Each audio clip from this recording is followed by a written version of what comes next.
Ketika libranya Mark Zuckerberg ditolak oleh nation interest atau negara yang menjalankan nasionalisme, inilah awal globalis cabal panas hatinya. Negara seperti Amerika di bawah Trump, Rusia di bawah Putin, Tiongkok di bawah Xi Jinping. Mereka menjalankan negara mereka dengan nasionalisme yang kuat. Nation interest negara mereka di atas segalanya. Tindakan globalis cabal yang anti-yuan, anti-dolar, anti-rubel menjadi ancaman nasionalisme negara masing-masing. Bahkan ketika Elon Musk akan menggunakan Bitcoin sebagai currency di Tesla, nation interest atau strategi patriotism yang dibawa Trump yang dipakai Biden sekarang, Elon Musk ditekan. Hal ini membuat Elon Musk dipaksa menjual stok token Bitcoinnya. Tetapi bener deh, yang nyebelin untungnya gede banget dia. Hampir $1 billion keuntungannya kurang dari 3 bulan. Lalu yang bonyok, ya kita-kita yang ikut arus doang. Kembali ke globalis. Mulailah serangan globalis cabal disusun dan dijalankan. Man-made disaster dijalankan. Virus yang diperkaya atau enrichment virus dilepas. Tujuannya jelas, kontrol atas kesehatan miliaran manusia dengan vaksin, kurangi jumlah manusia yang berpenyakit bawaan kronis, ciptaan ketergantungan manusia ke gadget dan dunia maya. Ini semua percepatan menuju dunia 5.0. Less konteks sesama manusia atau kurangi sentuhan sesama manusia, less movement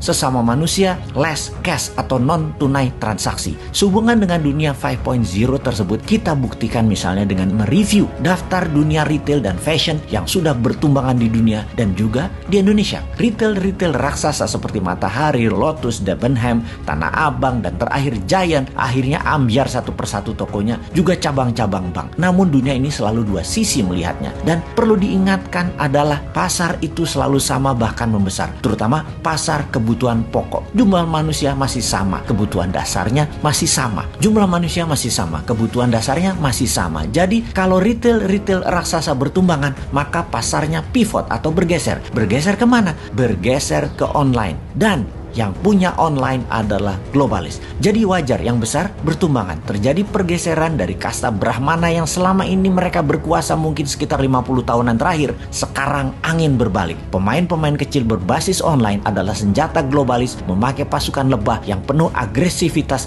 menyerang retail besar. Terlihat menguntungkan kaum sudra yang kasta terbawah. Namun mereka kaum sudra ini akan bergantung pada online selamanya. Inilah yang dimaui globalis cabal. Kita ulangi sekali lagi, tujuan globalis cabal jelas, kontrol atas kesehatan miliaran manusia dengan vaksin, terbitkan terus virus dengan mutasi bertahap, kurangi jumlah manusia yang berpenyakit bawaan kronis, ciptakan ketergantungan manusia ke gadget dan dunia maya. Disinilah sesungguhnya nasionalisme sebuah pemerintahan ditantang. Inilah perang dunia yang ketiga yang telah terjadi. Bukan perang fisik militer, tetapi perang biologi. Lamanya sama seperti perang dunia pertama dan perang dunia kedua. Tidak lebih 5 tahun, namun semuanya menjadikan game changing, merubah perjalanan dunia dan kehidupan umat manusia. Diperkirakan efek langsung COVID akan berimbas sampai tahun 2023. Setelah itu masa recover, dan setelah itu dunia baru diawali di tahun 2030-an. Sampai saat ini yang disayangkan, pemerintah yang menjabat sekarang belum sadar juga bahwa kita harus